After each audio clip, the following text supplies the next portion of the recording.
How do you build and maintain trust in a relationship? That is the question of the day from one of my listeners. A more serious topic that I'm broaching this week, but I'm going to balance it out with a more fun topic next week because I'm going to a high protocol femdom event this weekend. I'm so excited, and I'm sure I'm going to want to blab all about it next week. But for now, how to build and maintain trust. And I feel like this is applicable not just in kinky or BDSM dynamics, but in any relationship.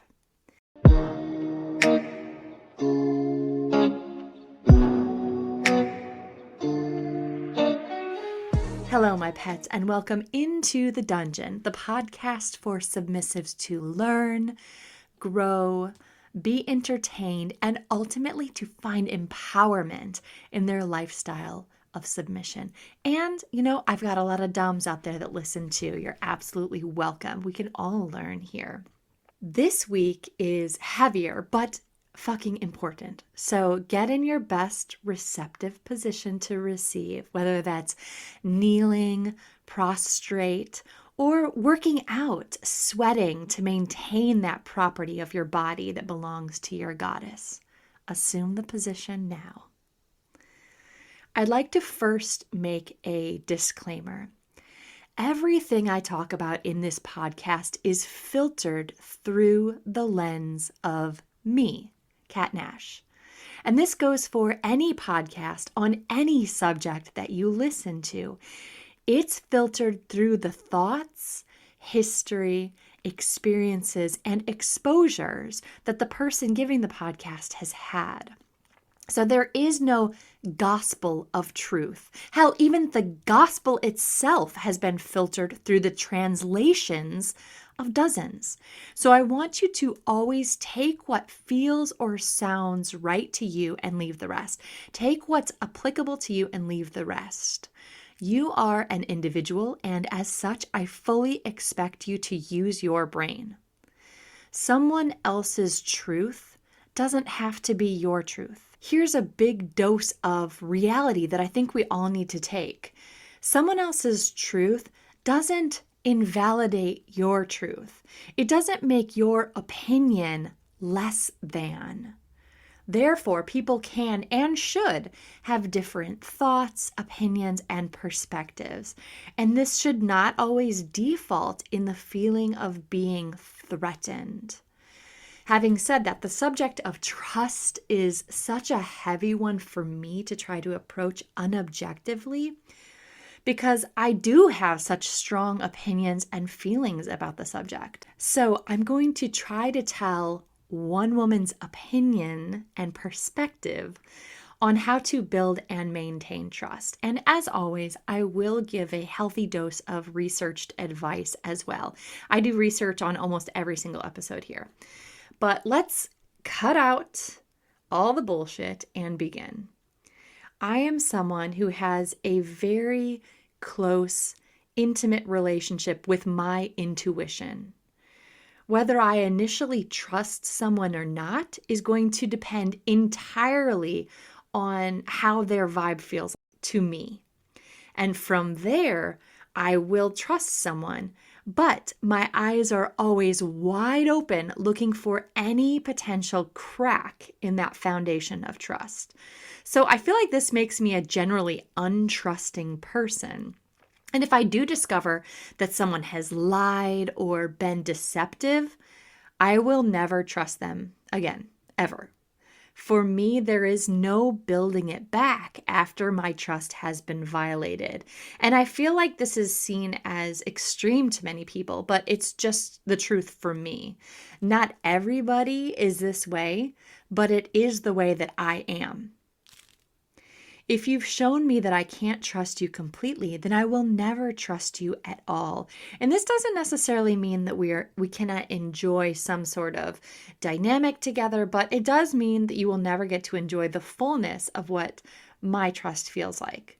We'll never be as connected as we could have been without the deception. And that's regarding friends. In personal or romantic or dom-sub dynamics, it would just be over.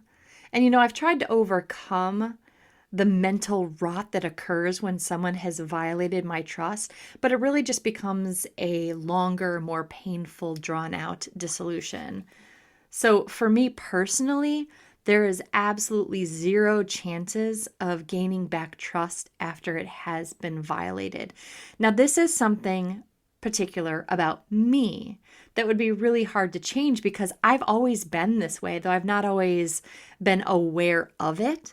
Like literally everything within a person, it could be changed with intention, time, and considerable effort. In this case, however, I don't care to do that. I grew up moving around a lot. I went to 4 different high schools in 3 different states, and this somewhat nomadic upbringing forced me to be skilled at making friends, but it also taught me that those friendships that last a lifetime are 1 in a million. They're rare as fuck. Knowing this and having had this upbringing and experience, I think it makes it easier for me to let someone go and to recognize when a relationship or a situation is toxic and move on. Like, I know there's more people out there. I know that there are people out there that would vibe better with me and my ideals and morals and ethics. So when somebody violates that, it is not as hard as maybe it is for some people to let it go and accept that sometimes people are in your life for a temporary period. But that doesn't mean that more temporary dynamics cannot be deep, powerful, transformative, and indelibly satisfying. Something doesn't have to last forever for it to be valid, potent, and worthwhile. This goes for dynamics, relationships, and romances. And knowing that, my expectations for trustworthiness in a partner are unwavering. So I know that there will be someone out there that is more trustworthy. So I'm not willing to put up with shit, in other words. And I'm okay with that, but that is just me. That's how I operate. Keep in mind that I may be atypical in my strictness with my rules on lies and trust, but it is important to know and understand that I'm not alone in my thoughts and boundaries with trust. So I put out a poll to my FetLife community. 50% of them said that trust has to be earned in the first place. 38% said that they give trust until a reason to revoke that gift. And 13% just don't even know what trust feels like. They've likely never had the opportunity to experience a relationship with trust. It's my opinion that their family life was likely shit. I mean, we all kind of had shitty family lives as a kid, but theirs were probably really, really, really shit. And this predisposed them to never getting to experience what it feels like to have someone that they could trust. And like I said, there is literally nothing within you that can't be changed by you. But in those instances, I feel like it would just take so much intentional work to grow out of that distrust of people. Not impossible, but fucking hard. So it seems like for the majority of people out there, trust is something that has to be earned in the first place. So, how do you earn trust? And let's be transparent here. Trust is the very foundation of a relationship, and it's the currency of dominance and submission. Without trust, the dynamic collapses. A submissive needs to trust in order to surrender. They cannot surrender if they have to question their mental or physical safety. A dominant absolutely cannot lead if they don't trust that the sub will follow their lead. Also, as much as I despise admitting it, there is vulnerability in being a dominant. We are exposing our raw desires and wishes to another, our deepest cravings, and our ability to lead and guide while balancing the mental and physical fragilities of both ourselves and our partner. Our leadership makes us vulnerable. So trust is absolutely a back and forth currency in BDSM. So how do you build it? First off, clear communication up front.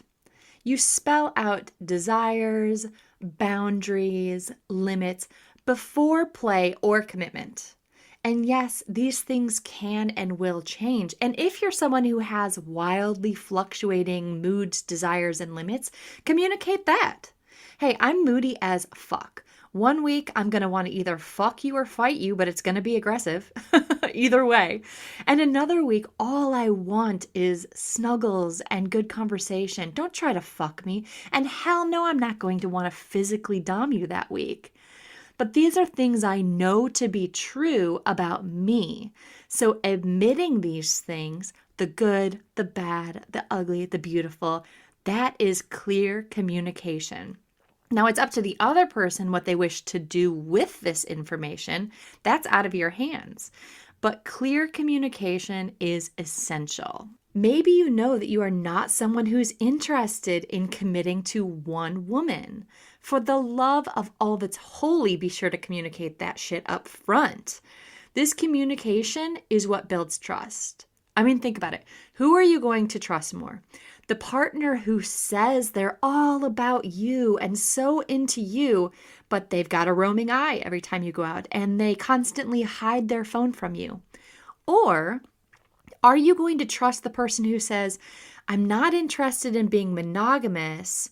I have a poly partner who is aware that I really like you and I want to date you. Which of those are you going to trust more?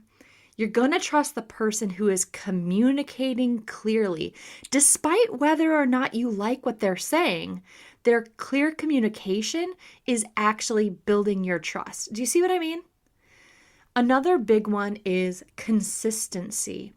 Follow through on what you say, whether it's protocol, a punishment, a service, or a promise. And I'll admit that consistency is something that I personally struggle with. As someone who very much operates based on my moods, this doesn't exactly set a strong foundation for consistency. And I guess that's something I probably should work on, or at least think about working on.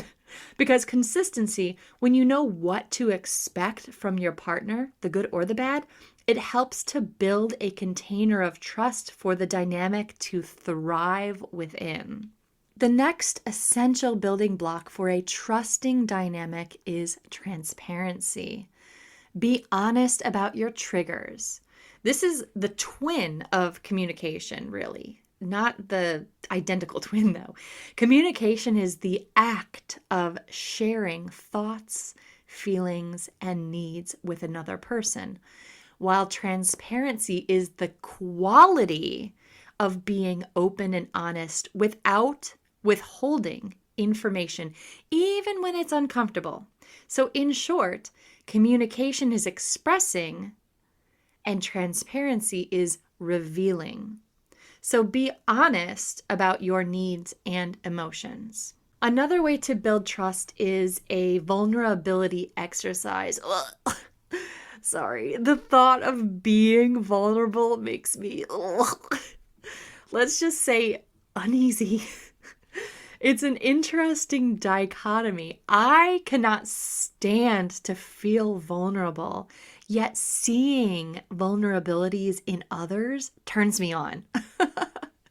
So a good vulnerability practice is to share something real each week, whether it's a desire, a fear, a joy, an excitement. And this is going to strengthen your intimacy within the dynamic. So for example, let's say that me and a sub, we'll call him Elijah, we want to build our dynamic. So each week, we're going to do this practice together. This is an intentional time we set aside for our vulnerability practice. And I'm going to lead with my choice of either fear, excitement, etc.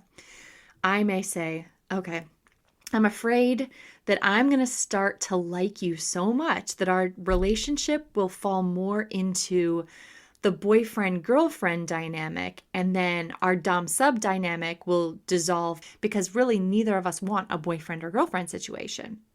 And then Elijah will express one of his fears. He'll say, I'm afraid that I'm going to fuck up and displease you, and our dynamic will end. So in this sharing, we're not necessarily discussing it beyond these confessions. We're not trying to fix or mitigate any of these fears. We are merely communicating at a deep, honest soul level. This in itself builds trust. I would venture to say, don't try to fix these fears in those moments. Just let them be expressed. Because let's say I express the fear that the relationship will devolve and my partner starts to try to fix it by saying, oh no, that won't happen. I'll make sure to always serve as your submissive. I know that he can't tell the future. He doesn't know for a fact that he will always feel like serving as my sub. So just the act of trying to solve this or fix this or reassure me will subconsciously have the opposite effect of developing trust because I know he can't tell the future. Does this make sense? It would make me trust him less because I know that he's saying something that he cannot possibly fucking predict. So my last tip for building a foundation of trust is small steps or small trust deposits. Trust can be earned through small, repeated action over time. A consistency of punctuality, a consistency of respect, or of honoring safe words. As one of my friends, Marlon, expressed, he said, I have a tendency to want to throw myself out there, completely dive off the deep end. Realistically, that's not a good idea or a way to go about things. So reminding myself and just taking steps towards the next goal, whatever that may be. And then he goes on to say, getting to trust myself is as big a step as earning the trust of another person. And this to me is so insightful. I recently heard something that was a real epiphany for me. They were talking about the differences in self-esteem and self-confidence. Now, I want you to just take a moment and think, do you have self-esteem? Do you feel like you have good self-esteem? And do you feel like you have good self-confidence? To me, they feel different, but I can't really explain, right? So what the epiphany was is self-esteem is how much you like yourself. Do you think you're cool? Do you like your accomplishments? And self-confidence is how much you trust yourself. This was kind of mind-blowing to me. If you've put yourself in dangerous relationships or situations, you can't trust yourself. If you've sacrificed your own physical or mental health for the comfort of others, you can't trust yourself. Low self-confidence. If you do things that you later regret, like you go get fucked up and do stuff you wouldn't normally do, you can't trust yourself. Low self-confidence. I know I'm digressing a bit, but this is such of an aha thing for me that I really wanted to share it with you guys. And thank you, Marlon, for your insight for this week's submissions section where I ask the community on FetLife for their input on a subject. Also, I really appreciate everyone who voted in the poll about whether trust has to be earned or given until reason to revoke. Thank you all for your input and for helping this podcast be what it is. So what do you do after trust has been broken?